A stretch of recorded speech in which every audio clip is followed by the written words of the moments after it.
So, my name is Jazza. I've been working at YouTube as a researcher for the last 2 years, and I was hired specifically to address the needs of LGBTQ+ issues on the site. My fun fact is you're gonna see a little bit more about this later on, but one of the methodologies that we use is visual ethnography. So I get to go and spend long periods of time with some of our creators in sometimes like really remote parts of the world, like the Arkansas-Oklahoma border. I'm not even joking, it was a nightmare getting there. Fayetteville Airport, not the best. But when I first arrived there to speak with Ty, who's one of our creators, he was a member of our first LGBTQ+ residency. He chose to meet me in a casino. We had a great steak dinner. Sundar paid for that. He did not pay for the gambling afterwards, so don't get me in trouble. I made, I think, $13, so I left on an up.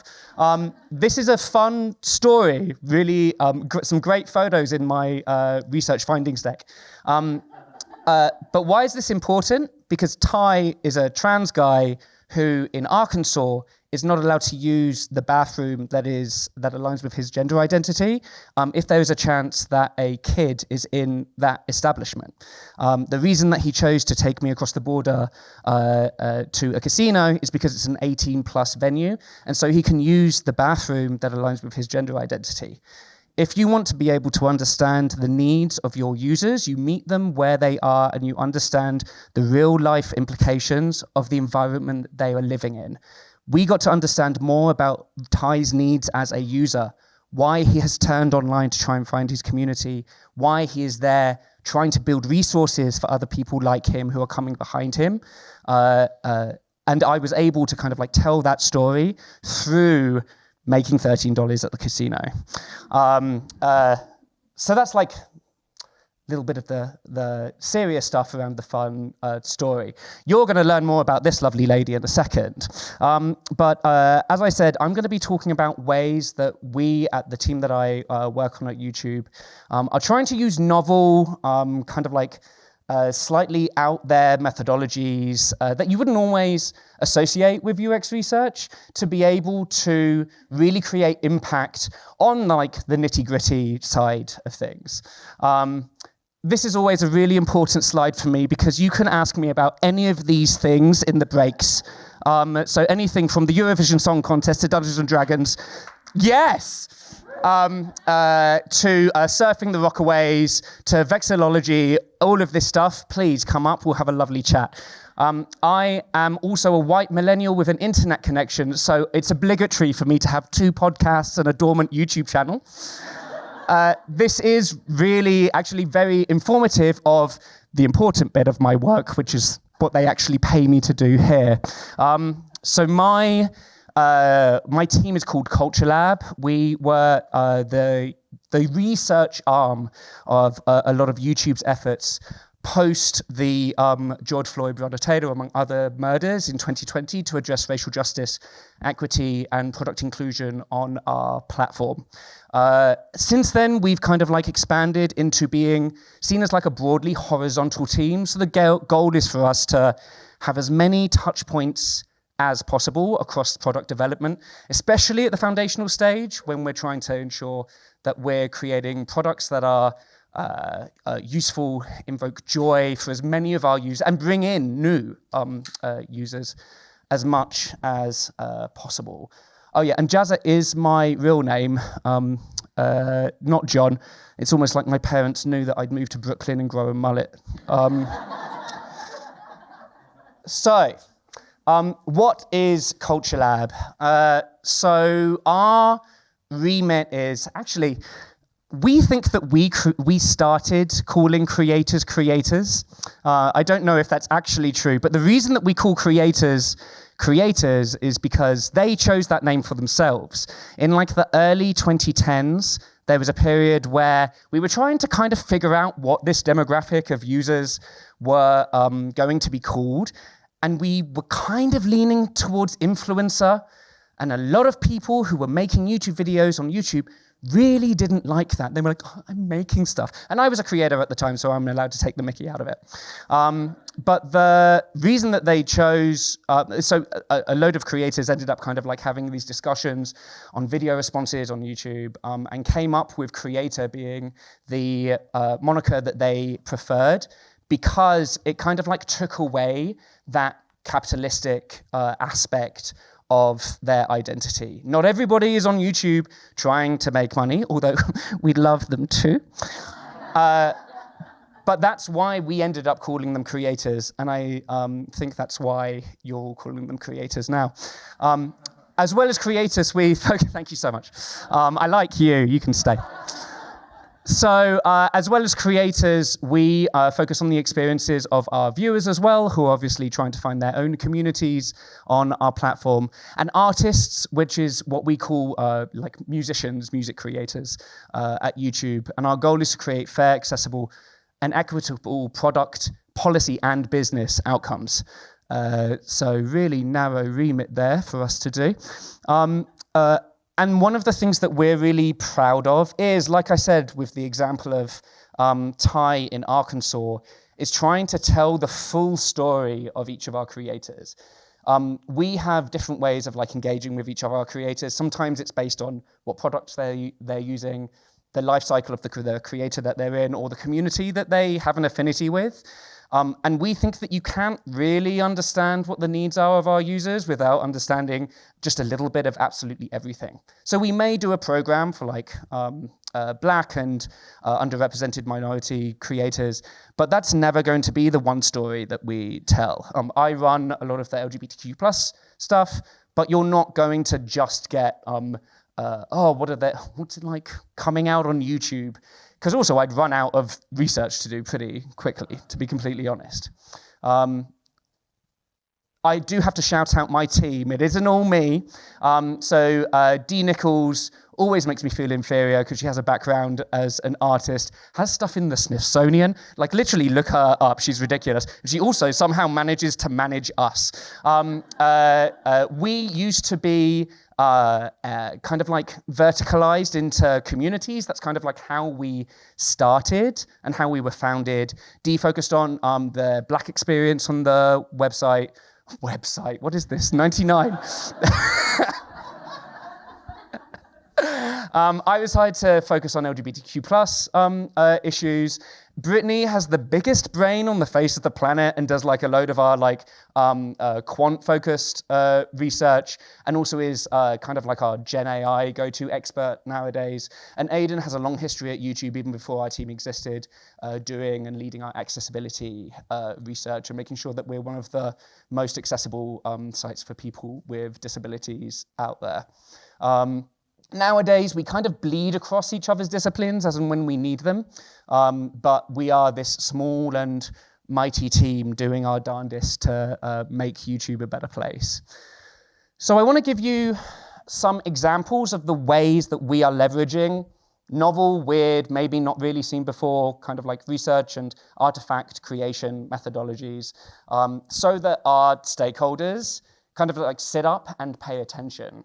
When we were trying to get buy-in for the kind of stuff that we wanted to do that was specifically community-focused, we did a project alongside the folks at Deloitte, basically trying to really deeply understand the needs of LGBTQ+ and Black+ creators on YouTube, but also across all social media. Like, why are people even turning to social media in the first place to try and build community? We ended up with just a ridiculously rich library of all of these really in-depth qualitative insights that I still haven't been able to get all the way through. But we ended up with this metaphor of the pinwheel. So the reason that we chose the pinwheel, because the four arms of the wheel, so they are expressing identity, expressing and discovering identity, feeling belonging, and engaging with resources. They are all individual kind of like needs of the user, but they all blur together. There's no kind of like distinction. So when they're functioning as they should, they all kind of spin and become one experience. You can't have just one of those experiences. We turned it into 2 different hemispheres of the intersection of myself, based around identity, and us, which was the building of community. But then the pinwheel never spins if it isn't on a basis of safety.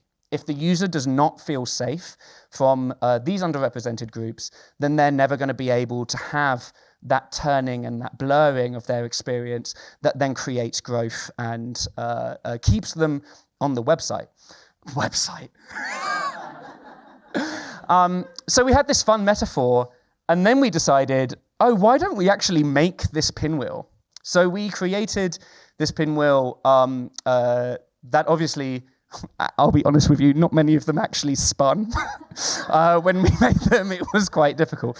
But this was something that we ended up sharing with especially all of our leadership as we were trying to justify, let's be real, funding for some of the programs that we were projecting. So on their, this was when we were in lockdowns, but we mailed them to all of them. And so on their desks at home, they had this pinwheel that they had maybe, well, I hope they had. Some of them did. We did see it. They'd stuck it up on their desks, and this was a reminder of kind of like the reason why we were doing a lot of this stuff. And these physical artifacts have been something that we've tried to use and replicate again and again in the work that we end up doing. I spoke about visual ethnography earlier, and the case with Ty Turner. We get to go to some amazing places and spend like elongated periods of time with creators and document how are they actually making stuff. So this is TC. This is one of Dee's projects. TC was a member of one of our Black creator residencies, and TC makes like exclusively all of her stuff on mobile. Will often make all of her stuff in the car. She does stuff like has a gas cooker and will make ramen in the car. It does not seem safe. But it's worked for her, and she's now got this thriving business off of the back of it. And we got so many, I think that even at YouTube, we have this perception of short form being a lightweight type of content creation. And actually something that we learned from being able to follow TC around was, even though her videos are very rarely more than 30 seconds long, that is a day's production. Like, she is putting in an awful lot of effort in order for her to create the kind of content that is connecting with these number of people. And so when we're thinking about short creation, we need to also consider, okay, not everybody is going to be, like, obviously the green screen kind of like commentary stuff, that exists. But if we want to have high quality stuff as well, we need to build for this user as well, in order for us to have something that is going to stand up to competitors like Reels. I told you I'd tell you about this lovely lady. So this is one of my favorite creators that we've worked with. Her name is Luxaria, and she basically unpacked all of the trauma that all British people have from watching reality TV in the early 2000s. And she also goes through and has been very generous in documenting her transition. We did this, and this is the coolest thing I've ever done as a researcher. We had a group of 8 creators who were part of our residency, and we got to turn each of them into their own superhero. So each of these superheroes would have a superpower, a nemesis, and an origin story. So we got to use the metaphor of the superhero origin story as a way of being able to come up with like a load of how might we's and express the needs of a load of these creators. One of my favorite, and this is another fun fact, because we hired an artist to do this. I want to be very clear, I did not make any of these. But the creators were each really obviously involved in the stuff that we were creating. And we sent off the first draft deluxe, and I will never forget the email that I got back where she said, can you make me skinnier and sassier? And I was like, yes, 100%, of course. So Luxuria's origin story was kind of like, she ended up telling us the story of how she had used YouTube as a resource to be able to understand about her identity, to explore kind of like some of the options that she had.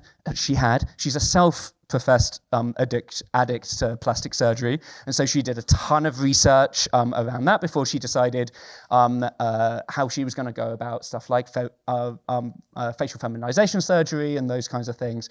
And she saw herself as kind of like this hero that was going through a labyrinth and being daunted by this labyrinth, but then finally being able to, does anybody know Final Fantasy VII? Okay, so if anybody knows Sephiroth, she wanted like a Sephiroth like sword that she could then like swipe through, and we made it look like a plastic surgery scalpel, which is pretty amazing. But she saw herself as kind of like, through the use of plastic surgery, being able to carve her own route through life and to be able to go from gender dysphoria to gender euphoria. She's bloody amazing. But we had loads of other examples we had a Sims creator who talked about how she had used it to kind of like tell the first LGBTQ plus stories through gaming that she had ever been able to see. We had other creators talk about the fact that they were using it as a way to be angry at all of the homophobia and transphobia that they were experiencing as creators. And we turn these into physical comic books. So again, these also exist on a lot of our VPs' desks, and you can just flick through them as if it's a comic. And like, it's really, really fun, but we made sure that we tied it all back to actionable product impact. So we tied each of the stories into a particular product, had a load of how might we's that then we suggested that have then been folded into some of the kind of like future planning for a load of our product teams. And it's really cool when you see like a PRD that links back to a comic book. Like, it's very cool. Another way that we work with creators and create these kind of like sparks for product impact is through getting the creators that we work closest with to come and basically do our version of TED Talks. We call them creator talks, and they are only 5 minutes long because 15 minutes is too long these days. But an example here is Devon. He's another one of our LGBTQ plus creators. He's a bodybuilder. In case it was impossible to find a photo of him with his shirt on, and he sent me that, and I was like, fine. But he's just one example of one of our residents being able to basically speak truth to the people in the room and speak truth to the power. Sometimes they come up with like product ideas that have actually been turned into products further down the line. Devon used it as an ability to show kind of like the positives of, hey, this is how I've been able to find my community, but you're really not giving me very many opportunities to interact with my community on platform. We're not very good at that. And that has influenced some of the new community building tools that we have just launched last year. And so these are really impactful things. And again, the amount of times that I see these creator talks, these 5-minute talks, being linked back to as kind of like foundational to the product proposals that end up going through is very, very cool. And then there's the Creator in Residence program. Now, the Creator in Residence program, it was 5 years into, so it's like 8 years old. And we have had 14 what we call flagship Creator in Residences.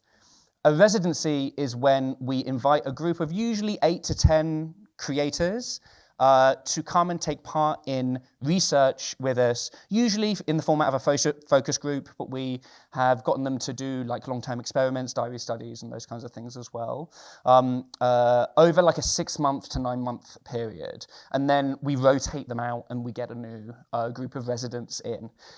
The benefits of this are just absolutely wild, because you have a pre-primed group of creators who are used to giving feedback, who feel comfortable with one another and in the space of a research session. And so invariably, the kinds of insights that we have from residency sessions versus a gen population, like recruitment focus group, are just, in my opinion, like head and shoulders above the kind of stuff that we would have if we didn't have this kind of a resource. And the really amazing thing is we keep them on the books. So any Drag Race fans? Oh, yeah, great corner. We basically bring them back for All-Stars seasons. So whenever we have like a follow-up future need, and we know that some of our previous residents are particularly invested in, like, say, Gen AI, or have been clamoring for the A/B thumbnail testing feature that we finally launched last year, we'll go back and go through, like, we have over 100 creators on our books now, and we'll be like, hey, are you interested in kind of like this shorter, kind of like more focused a version of like an all-stars of the residency, and they're able to bring that depth of understanding and knowledge to the kind of work that we're doing. So this black book of creators that we already have trust in, they're already under NDA, we already know that their feedback is going to be good, is just invariably incredibly valuable to us. And then in 2021, we expanded this to be community specific as well. So we've had 3 Black creator residencies.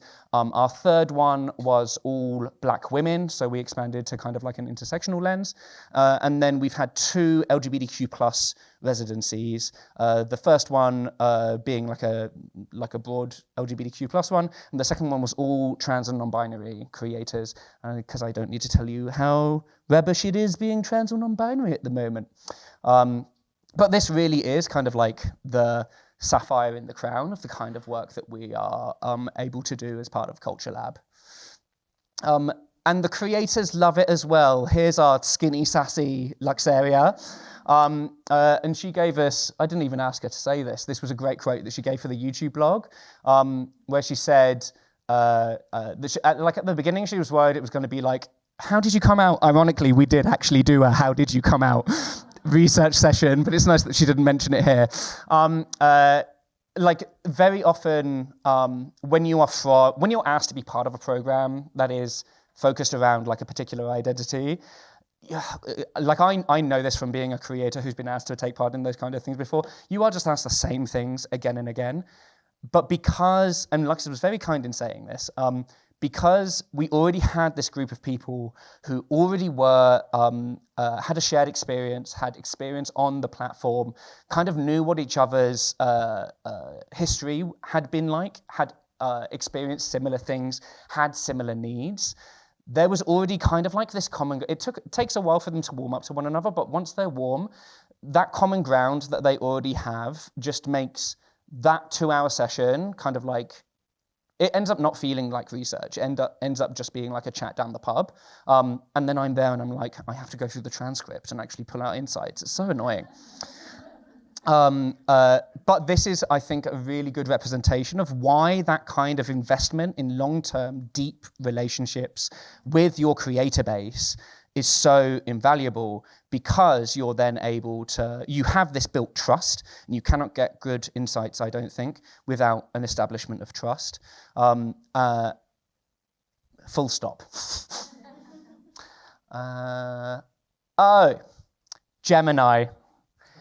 A lot of the work I can't tell you anything about the work that we're doing with generative AI, but nowadays we've kind of moved away from being community focused, and we try and make the case from like a product perspective, because it's 2024. And a lot of the work that we do and the way that we frame the work that we do is trying to make sure that we're able to launch AI initiatives and AI products that have the balance of kind of like user needs and